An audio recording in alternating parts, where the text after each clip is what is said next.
हरे कृष्णा, राधे राधे, जय श्री श्याम। दोस्तों, आज करने वाले हैं कार्तिक मास का अध्याय 30। तो चलिए 2 मिनट भगवान का ध्यान कर लेंगे, इसके बाद में कथा शुरू करेंगे। बोलो कृष्ण कन्हैया लाल की जय।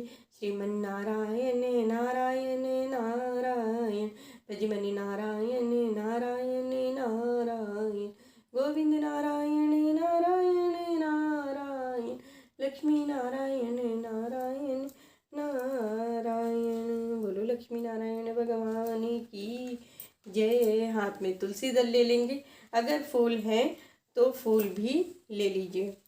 भगवान श्री कृष्ण चंद्र जी महाराज ने कहा, हे प्रिय, नारद जी के ये वचन सुनकर महाराज पृथु बड़े विस्मित हुए और अंत में उन्होंने नारद जी का पूजन करके उनको विदा किया। इसी कारण माघ, कार्तिक और एकादशी, यह 3 व्रत मुझे अत्यधिक प्रिय हैं। वनस्पतियों में तुलसी, महीनों में कार्तिक, तिथियों में एकादशी और क्षेत्रों में द्वारिका जी मुझे बहुत प्रिय हैं।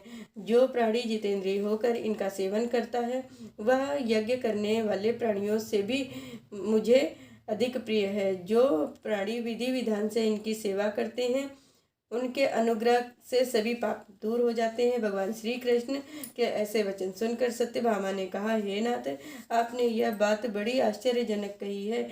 इस कि दूसरे के लिए पुण्य के फल से कला की मुक्ति हो गई। यह प्रभावशाली कार्तिक मास आपको अत्यधिक प्रिय है कि जिसे पति द्रोह का पाप केवल स्नान के पुण्य से ही नष्ट हो गया है। दूसरे प्राणी द्वारा किया हुआ पुण्य उसके देने से कैसे मिल सकता है, यह आप मुझे बतलाइए। भगवान श्री कृष्ण ने कहा, बिना दिया हुआ पुण्य और पाप जिस कर्म द्वारा मिलता है सो सुनो। सतयुग में देश, ग्राम और कुलों का दिया पुण्य या पाप मिलता था, किंतु कलयुग में केवल कर्ता को पाप ही और पुण्य का फल भोगना पड़ता है। संसर्ग न करने पर भी यह व्यवस्था की गई है। और संसर्ग जैसे पाप व पुण्य दूसरों को कैसे मिलते हैं उसकी व्यवस्था भी सुनो। पढ़ाना, यज्ञ कराना और एक साथ भोजन करने से पाप पुण्य का आधा आधा फल मिलता है। एक आसन पर बैठने तथा एक सवारी चढ़ने से, श्वास के आने जाने से पुण्य व पाप का चौथा भाग प्राणी को प्राप्त होता है।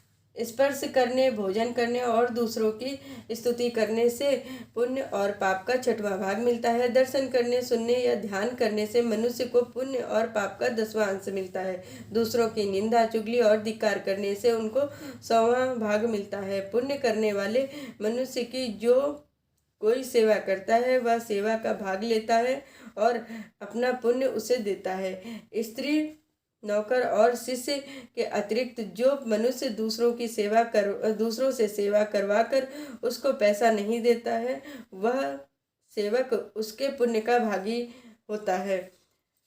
पंक्ति में बैठे हुए भोजन करने वाले की पत्तल जो मनुष्य लांघता है उसको, जिसकी कि उसने पत्तल लांघी है, उसके पुण्य का 6वां भाग मिलता है। स्नान और ध्यान आदि करते हुए मनुष्य से जो व्यक्ति बातचीत करता है या उसे स्पर्श करता है वह अपने पुण्य का 6वां भाग उसे दे डालता है। जो मनुष्य धर्म के कार्य के लिए दूसरों के लिए धन मांगता है वह मनुष्य पुण्य का भागी होता है। ठीक उसी प्रकार जिस प्रकार दान करने वाला पुण्य का भागी होता है, जो मनुष्य धर्म का उपदेश करता है और पश्चात श्रोता से याचना करता है वह अपने पुण्य का 6वां भाग उसे दे देता है। जो मनुष्य दूसरों का धन चुराकर उससे धर्म करता है वह चोरी के पाप का फल भोगता है और शीघ्र ही निर्धन हो जाता है। और जितना धन चुराता है वह पुण्य का भागी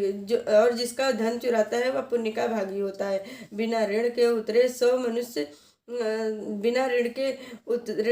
जो मनुष्य मर जाते हैं उनको ऋण देने वाले सज्जन पुरुष के पुण्य के भागी होते हैं। शिक्षा देने वाला, सलाह देने वाला, सामग्री को जुटाने वाला तथा प्रेरणा देने वाला, यह सब पाप और पुण्य के 6ठे भाग को प्राप्त करते हैं। राजा प्रजा के पाप पुण्य के 6ठ अंश का भागी होता है। गुरु शिष्यों का, पति पत्नी का, पिता पुत्र का, स्त्री पति के किए हुए पुण्य का छठा भाग पाती है। पति को प्रसन्न रखने वाली आज्ञाकारिणी स्त्री पति के किए हुए पुण्य का आधा हिस्सा लेती है। जो पुण्य आत्मा पराये लोगों को दान करता है वह उनके पुण्य का छठा भाग प्राप्त करता है। जीविका देने वाला मनुष्य जीविका ग्रहण करने वाले मनुष्य के पुण्य के छठे भाग को प्राप्त करता है। इस प्रकार दूसरों के किए हुए पाप अथवा पुण्य बिना देने के भी दूसरों को मिल सकते हैं, किंतु यह नियम जो कि मैंने बतलाए हैं यह कलयुग में लागू नहीं होते हैं। कलयुग में तो मात्र एक कर्ता को ही अपने पाप व पुण्य भोगने पड़ते हैं। इस संबंध में एक बड़ा पुराना इतिहास जो कि पवित्र भी है और बुद्धि का देने वाला भी है, कहता हूँ, ध्यान से सुनो। बोलो कृष्ण कन्हैया लाल की जय। 21वां अध्याय। भगवान श्री कृष्ण ने कहा, पहले उज्जैन में एक महापापी और दुरात्मा धनेश्वर नामक ब्राह्मण रहता था। वह रस, चमड़ा और कंबल आदि का व्यापार करता था। वैश्यागामी था और मदपान आदि बुरे कर्म किया करता था। क्योंकि वह दिन रात पाप में रत रहता था, इसलिए उस व्यापार के लिए वह नगर नगर घूमता रहता था। एक दिन महिष्मतीपुरी में जा पहुंचा। महिष्मतीपुरी में चूंकि राजा महिष ने बसाई थी, इसलिए बस राजा के नाम से ही विख्यात थी। नगरी के पास ही पाप नाशिनी पुण्यकारिणी भगवती नर्मदा बहती थी। उस नदी के किनारे देश देशांतर से आए हुए यात्री कार्तिक व्रत करने के लिए कुछ दिनों तक ठहरा करते थे। उन कार्तिक व्रत करने वाले प्राणियों को वहां ठहरा देखकर वह दुष्ट धनेश्वर भी इधर उधर व्यापार करता हुआ 1 माह तक वहां ठहर गया और अपने माल को बेचता रहा। वह नर्मदा नदी के तट पर घूमता हुआ ब्राह्मणों को देव पूजा में अक्सर लगा हुआ वह देखता कि कोई तो पुराण पढ़ रहा है और कोई तो सुन रहा है, कोई भगवत कीर्तन कर रहा है, कोई भजन सुन रहा है, कोई ध्यान में लीन है और कोई तुलसी की माला धारण किए हुए है। बस इसी तरह वह भगवत भक्तों के बीच रहा और वैष्णव के दर्शन करता रहा, उनको स्पर्श करता रहा, उनसे वार्तालाप करता रहा और भगवान के नाम स्मरण के पुण्य को अर्जित करता रहा। वह कार्तिक के व्रत का उद्यापन विधि और जागरण को भी देखता रहा। उसने पूर्णिमा को देखा कि व्रती ब्राह्मणों तथा गौओं को भोजन करवा रहे हैं और उनको दक्षिणा भी दे रहे हैं। उसने नित्य प्रति भगवान शंकर की प्रसन्नता के लिए होती दीपमाला भी देखी। त्रिपुर नामक राक्षस के 3 पुरों को भगवान शंकर ने भी इसी तिथि को जलाया था। इसी कारण भगवान शंकर के भक्त इस तिथि को दीप उत्सव मनाते हैं। जो मनुष्य मुझ में और भगवान शंकर में अंतर मानता है उसकी संपूर्ण क्रिया निष्फल हो जाती है। धनेश्वर वहाँ की पूजा विधि देखता हुआ इधर उधर घूमता रहता था कि उसे एक काले सर्प ने काट लिया और वह भूमि पर गिर पड़ा।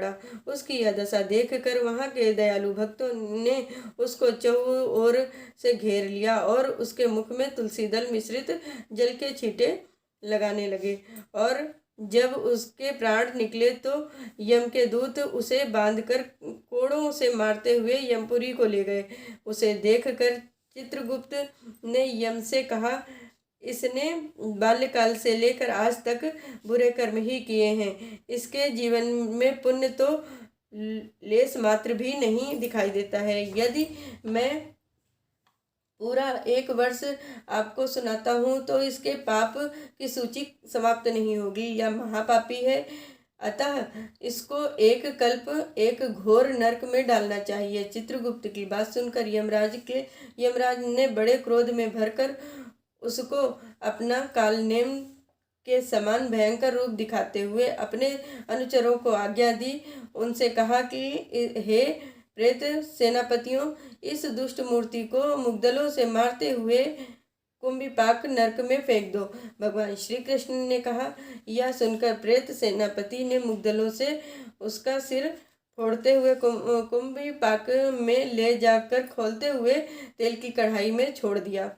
प्रेत सेनापति ने ज्यों ही उसे तेल की कढ़ाई में फेंका त्यों ही लपलपाती हुई आग अपने आप ठंडी हो गई। जैसे ही प्रहलाद को अग्नि में डालने से वह आग ठंडी हो गई थी। यह विचित्र घटना देखकर प्रेत सेनापतियों ने यमराज के पास जाकर सारा वृतांत कहा।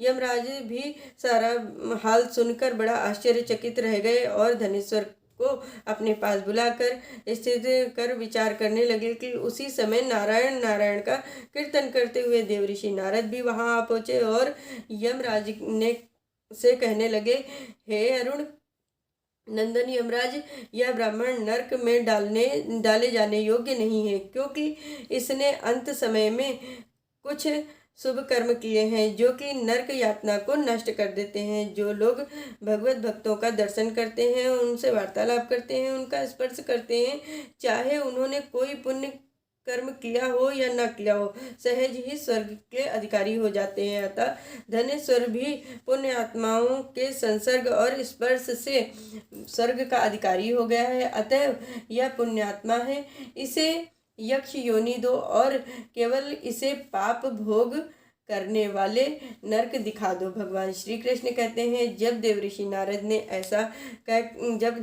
नारद ऐसा कहकर चले गए तो धनेश्वर को पुण्य आत्मा समझते हुए यमराज के दूतों ने उसे नरक दिखाने की आज्ञा दी। बोलो कृष्ण कन्हैया लाल की जय। बोलो लक्ष्मी नारायण भगवान की जय। भगवान शंकर की जय। श्रीमन नारायण नारायण नारायण गोविंद नारायण नारायण नारायण भजबन नारायण नारायण नारायण। बोलो लक्ष्मी नारायण भगवान की।